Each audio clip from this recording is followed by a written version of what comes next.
வணக்கம். நான் பார்த்தியா சமையல் என்னென்னு பொண்ணி இன்றைக்கி சேமியாவும் ரவையும் போட்டு ஒரு இட்லி தான் பண்ணலான்னு நினச்சிட்டுருக்கேன். டின்னருக்கு கொஞ்சம் டிஃப்ரெண்ட்டாக இருக்குமேனு இந்த கப்பில் பார்த்தேன்னா தாளிக்கிறதுக்காக கடுகு, உளுத்தம்பருப்பு, கடலைப்பருப்பு இதெல்லாம் போட்டு வச்சுட்டுருக்கேன். அது அந்த இடத்துல பார்த்தீங்கன்னா அது அந்த கேரட்டை வந்து துருவி வச்சுட்டுருக்கேன். இதில் எல்லா கலர் கேப்சிகமும் கொஞ்சமாக போட்டுருக்கேன். அப்புறம் பச்சை மிளகாயும் இந்த பச்சை மிளகாய் மாதிரி இருக்கும் இல்லையா, சேப்பு மிளகா, அதுவும் போட்டு வச்சுட்டுருக்கேன். இந்த இடத்துல கொத்தமல்லி தழையை கட் பண்ணி வச்சுட்டுருக்கேன். இந்த கப்பால் ஒரு கப்பு சேமியா எடுத்து வச்சுருக்கேன். என்னோடய சேமியா ரோஸ்டட் சேமியா தான், அதனால் அது மறுபடியும் வறுக்க வேண்டிய தேவையில்லை. அப்புறம் இதில் 3/4 பங்கு ரவை எடுத்து வச்சுட்டுருக்கேன். இந்த ரவையை நான் ரோஸ்ட் பண்ணி தான் வச்சுருக்கேன். அதனால திரும்பி இதை வறுக்க வேண்டாம். இது ரெண்டுத்தையும் ஒன்றா கலந்துன்ட்டு இதுக்கு தாளிப்பெல்லாம் கொடுத்துட்டு இந்த வெஜிடபிள்ஸ்லாம் போட்டு கொஞ்சம் தயிரை விட்டு நான் கலந்துடுறேன். கலக்கும்போது காமிக்கிறேன். இப்போ பார்த்தீங்கன்னா கடாயை வச்சுட்டுருக்கேன். இந்த கடாயில் முதல்ல நம்ம கொஞ்சம் எண்ணெயை விட்டு கொடுத்துடலாம். இங்கே நான் இன்றைக்கி கிரவுண்ட்நட் ஆயில், அதாவது கடலெண்ணெய் தான் யூஸ் பண்ண போகிறேன். இந்த கடலெண்ணெய் கோல்டு ப்ரெஸ்டு கடலெண்ணெய், அதனால் இதை முதல்ல நான் விட்டுடுறேன். இங்கே பார்த்தீங்கன்னா தெரியும், இது கோல்டு ப்ரெஸ்டு கடலெண்ணெய், இது நல்ல குவாலிட்டி தான். இதை விட்டுடுறேன். இதை கொஞ்சமாக விட்டுருக்கேன்.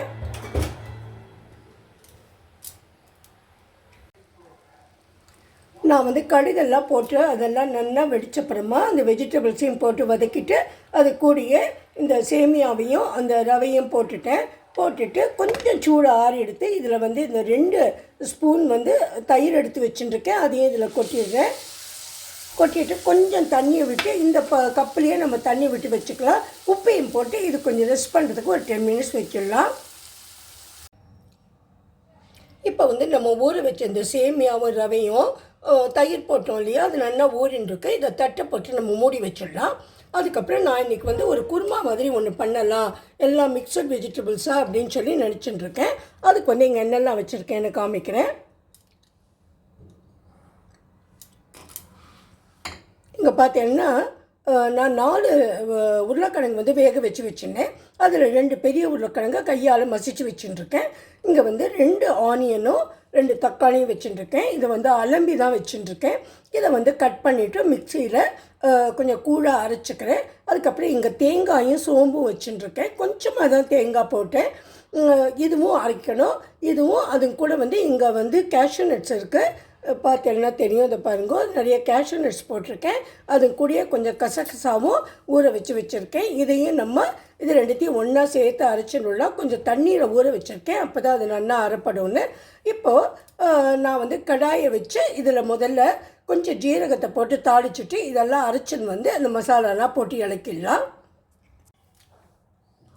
நான் தக்காளி, வெங்காயம் அதை போட்டு அரைச்சேன் இல்லையா, அது கூட ஒரு மஞ்சக்கிழங்கு இருந்தது என்கிட்ட, அதுவும் ஒரு சின்ன துண்டு இதிலேயே போட்டுட்டு ஒரு துண்டு இஞ்சியும் போட்டு அரைச்சி வச்சுட்டுருக்கேன். இங்கே அந்த தேங்காய் மசாலாலாம் போட்டோம் இல்லையா, கசகசா சோம்பு எல்லாம், அதையும் அரைச்சி வச்சுட்டுருக்கேன். இந்த முந்திரி பருப்பு எல்லாம் இப்போ கடாயில் நம்ம எண்ணெய் விட்டு ஆரம்பிச்சிடலாம். இதுக்கு இடையில் நான் இட்லி பானையில் தண்ணியை விட்டு அந்த இதை தட்டை நான் கொஞ்சம் க்ரீஸ் பண்ணிவிட்டு அப்புறம் அந்த இட்லியையும் போட்டுடுறேன். இப்போது நான் கடாயில் ஒரு ஸ்பூன் நெய் தான் விட்டுட்டேன். அதில் ஜீரகத்தை போட்டுட்டு முதல்ல இங்கே அரைச்சி வச்சுருக்கோம் இல்லையா, சாரி நான் காமிக்கிறேன். இதோ இந்த தக்காளியையும் வெங்காயத்தையும் பேஸ்ட்டையும் இதில் போட்டு கொஞ்சம் வதக்கிடலாம்.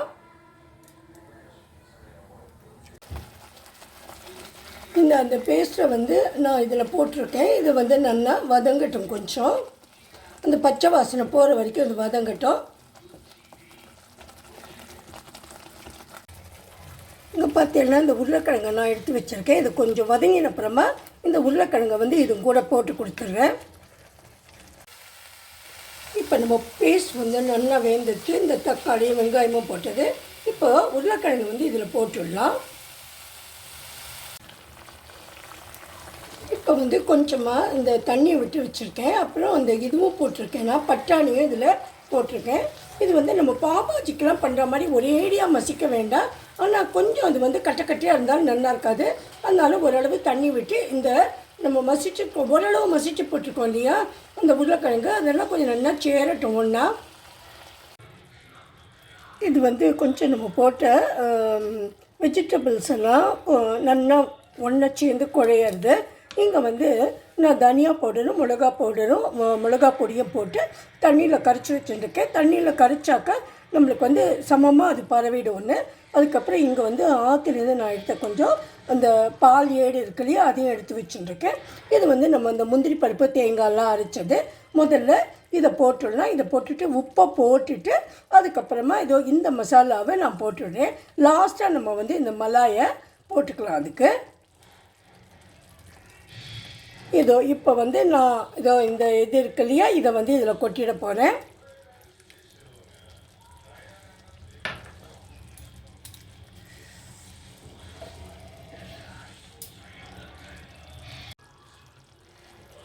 இப்போது நம்மளோட மிளகா பொடியும் தனியா பொடியும் இதில் நான் வந்து சேர்த்துட்டேன்.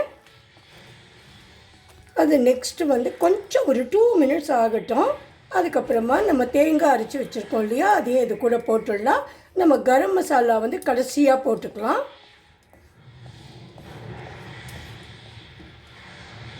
கொஞ்சம் கேஸை பெருசாக்கி கொடுத்துட்டுருக்கேன்.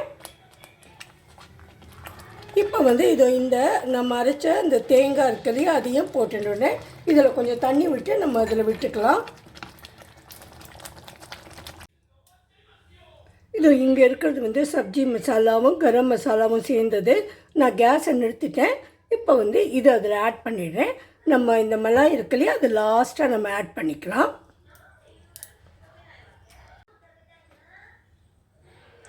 இப்போ நம்ம அந்த மசாலா பவுடர்லாம் இது கூட ஆட் பண்ணிடலாம். ரொம்ப போடணுங்கிறது இல்லை, ஏன்னா இது வந்து என்னோடய சப்ஜி மசாலா வந்து கொஞ்சம் காரமாகவே இருக்கும். வேணும்னா கூட அப்புறம் நம்ம காரம் சேர்த்துக்கலாம். அதனால தான் நீங்கள் உங்களுக்கு ரொம்ப பிடிக்கும்னா நீங்கள் 2 பச்சை மிளகாய் கூட அரைச்சி விடலாம். நான் வந்து இதுக்கு அரைச்சி விடலை, ரொம்ப காரமாக போயிட போகிறதுன்னு. இப்போ இதை இறக்கி விட்டுட்டு கடைசியாக நம்ம கார்னிஷ் பண்ணி சர்வ் பண்ணிடலாம். இப்போ நம்ம இட்லியை பார்க்கலாம். இப்போ வந்து நான் இந்த எண்ணெயால் நல்லா க்ரீஸ் பண்ணிவிட்டேன் இந்த ஸ்பேட்டுலா வச்சுட்டு. அதுக்கப்புறமா நம்மளோட மாவு காமிக்கிறேன். அதை வந்து இதில் போட்டுட்டு அடுப்பை மூட்டிட்டு நம்ம இட்லி வேகிறதுக்கு வச்சிடலாம். இது வந்து ஒரு 8 to 10 மினிட்ஸ் ஆகும். வெந்தப்புறமா நம்ம எடுத்து வச்சிடலாம். நம்மளோட அந்த இட்லி மாவு வந்து இது இந்த பதத்துக்கு தான் இருக்குது. வேணுன்னா நீங்கள் கொஞ்சம் கூட தண்ணி விட்டுக்கலாம். அதுக்கப்புறம் இந்த பிளேட்டு காமிக்கிறேன்.